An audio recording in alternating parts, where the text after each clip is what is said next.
Les fast-foods proposent une nourriture modifiée rénogène et notre système immunitaire l'a déjà pointé du doigt pour son déséquilibre nutritionnel. La nourriture proposée par la restauration rapide aurait également un effet nocif sur notre système immunitaire et génétique, les apports excessifs de graisse et de sucre spécifiques aux produits servis dans les fast-foods sont vécus comme une infection par l'organisme. Cet effet entraîne toute une série de réactions immunitaires et active certains comportements de nos gènes.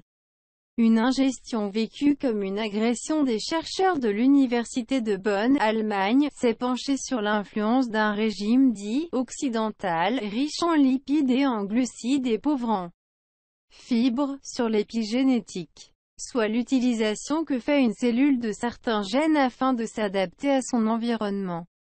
Ils ont nourri des souris avec des produits aux caractéristiques nutritionnelles similaires à ceux de la restauration rapide. L'étude publiée le 11 janvier dans la revue américaine Cell montre que les apports massifs et continus de corps gras et sucrés sont identifiés par l'organisme comme une infection. Ce régime rend aussi les défenses immunitaires plus agressives à long terme en activant certains gènes. De graves risques sur la santé en réaction à l'ingestion de certains aliments. Des brins d'ADN normalement inaccessibles se déploient. Ces capteurs de restauration rapide sont durablement mis en état d'alerte par les cellules immunitaires. Le système immunitaire inné a une forme de mémoire, explique le professeur Heiklatz, principal auteur de l'étude, après une infection. Les défenses du corps restent dans une sorte d'état d'alarme et réagissent même aux plus petits stimuli avec des réponses inflammatoires plus fortes.